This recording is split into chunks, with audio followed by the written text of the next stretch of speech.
the coolant swimming pool at maximum depth here. This part has been beefed up on the new one quite substantially.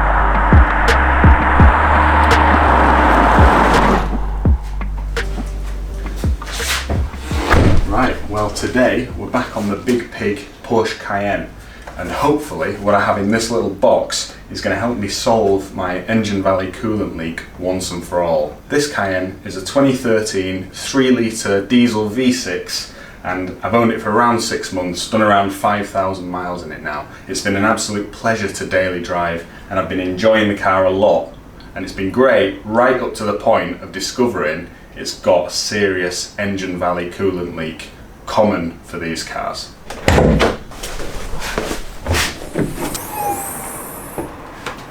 If you're a subscriber, you'll know that this actually isn't my first attempt at fixing this. In the second video in this trilogy, I had the manifold off, I had the EGR cooler removed, and I changed all the seals and I swapped the intermediate flange out, which was clearly broken and looked like it had been leaking for some time. I thought with replacing that my problem was going to be solved. Alas, it wasn't to be, and it took about a week for me to get the check coolant level warning on the dash again, and my coolant swimming pool in the engine valley had returned, confirmed using a boroscope. You could probably tell how gutted I was to find out it wasn't fixed at the end of that last video, and that's because it's actually quite a pain in the arse of a job to do, to take that manifold off, etc. I've needed to continue daily driving this car, so I've simply been topping it up once a week, usually between half and a full litre of coolant, and just carrying on as normal, and other than that it's been absolutely fine. But thankfully I've now got the opportunity to get stuck back in here and see if I can fix it once and for all.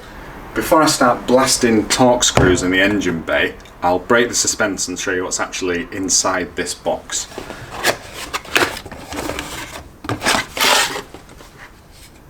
What this is a new EGR bypass valve, thanks to all those that commented about this. When I looked at my original one in the engine bay, other than some slight discoloration on it, it looked pretty good, so I just replaced the seal and ran it again. Subsequently, I've been told that these can leak from the pivoting mechanism, which surprised me as it seems like a bit of a bad design that it could do that. Apparently Volkswagen Audi Group updated this part to make that less likely at some stage in production, and this is a genuine part, hopefully the updated version. I was tempted to throw a £25 aftermarket one in, but now I know how temperamental these are, I decided to pay more than triple that and go for the OE one. Hopefully this one's going to do at least another 130,000 miles without leaking. I'll link the one that you can see here in the description, as with everything else, but we will compare this to the original one that's on the engine currently when we get to that stage.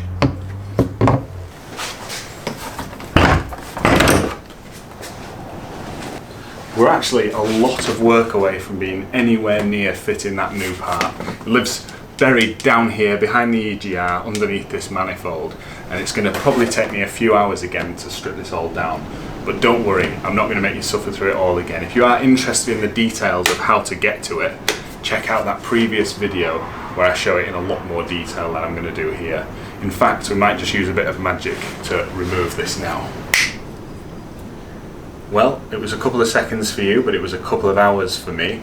Got the manifold off, wasn't too bad. Remembered how everything came apart, so starting to get quite good at this now. As you can see, I've got the coolant swimming pool at maximum depth here. I was hoping to see some evidence of where it was actually leaking from. However, when you're taking the EGR out, the amount of coolant that pours in here, it obscures anything, and we're left with this situation, which I now need to drain using my syringe. I've just plugged up the intake runners because we don't want anything going down there. That would make this a lot worse than it is.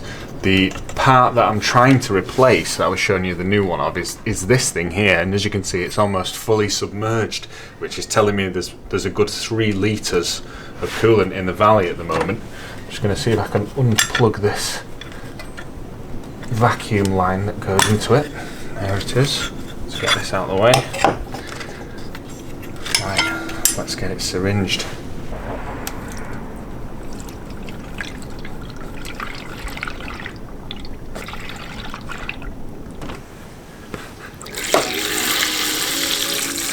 It's coming out of the air.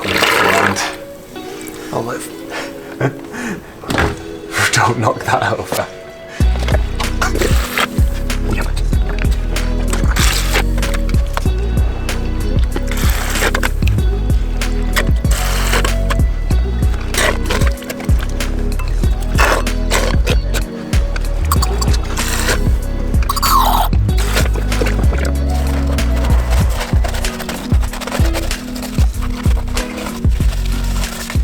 Well, that was messy. There was about 5 litres of coolant that had drained into create that swimming pool.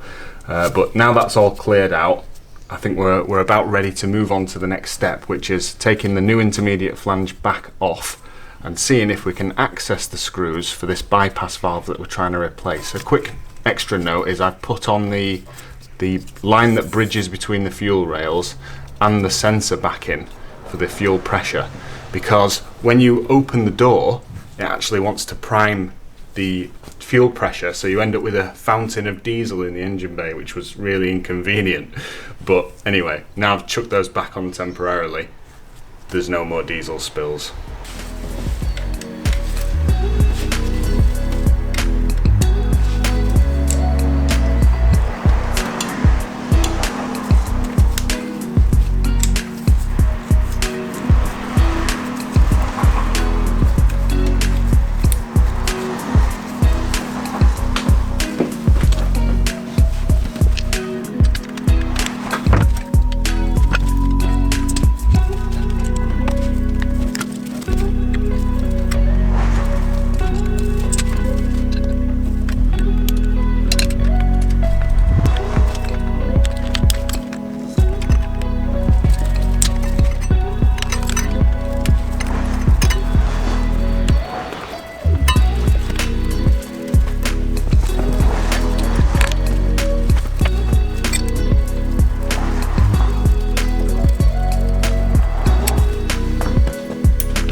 Swimming pool going again.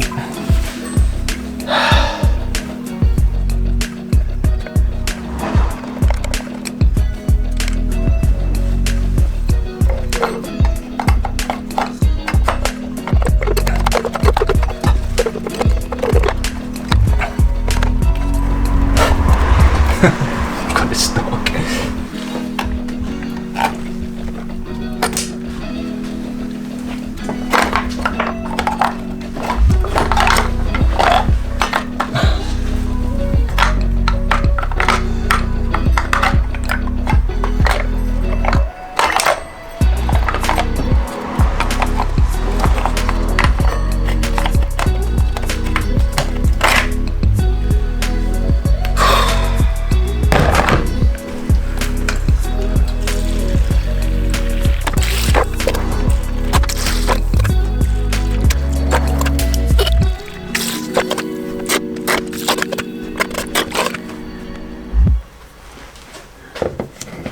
When we previously reassembled the car, what we'd actually found was this intermediate flange had cracked and broken off here, so we replaced this, but we decided not to replace this coolant bypass valve.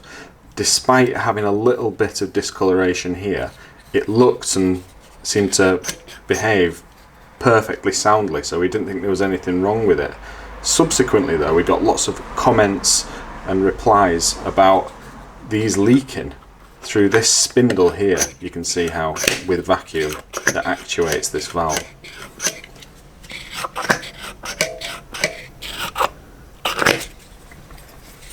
This is definitely the original one with the car, because I can see it's stamped the first month 2013 on the plastic, which lines up with the build date of the car.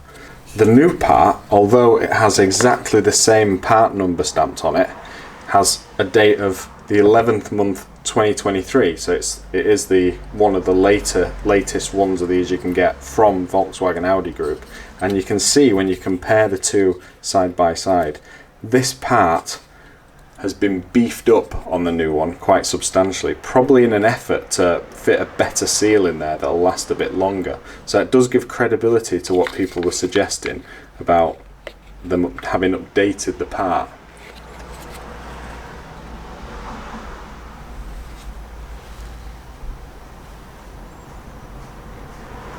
And with that, let's get this new bypass valve fitted and hope it solves our engine valley coolant leak problem.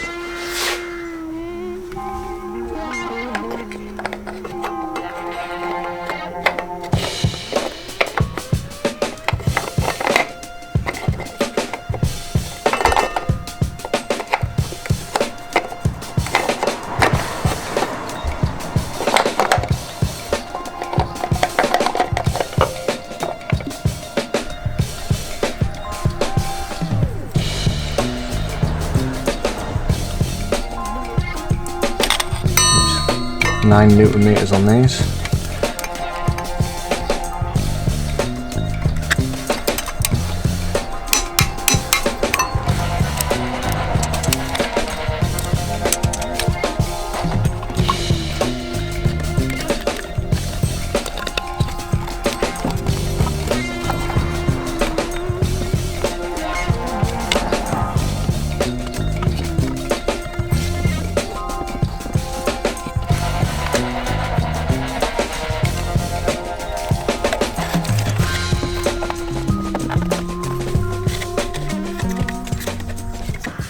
So that's the coolant bypass valve installed and the intermediate flange installed too. And the next thing to put on is actually the EGR unit itself back in its home. Before I do that though, it's a good opportunity for me to just point out, without trying to foreshadow, if what we're doing doesn't cure it, the next thing would be to look at the oil cooler. Even though when we took it off previously, we really inspected that carefully and it seemed sound, which is why we're reusing it. I'm quietly confident that's not going to be a problem. The only other thing would then be the plastic part that's on the rear of the water pump. That would definitely be worst case scenario because it'd involve taking off the whole front plate of the engine to replace that. So really, let's hope that's not going to be the issue. Let's hope we're actually fixing it today.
Right, well, it's been a few weeks since I got that coolant bypass valve fitted in the engine bay there, and I'm pleased to report the leak has not reappeared. To be honest, I was planning to do an actual pressure test of it, and I have a kit for that already, but I just never got around to it, and now we're a few weeks down the line and the leak hasn't come back.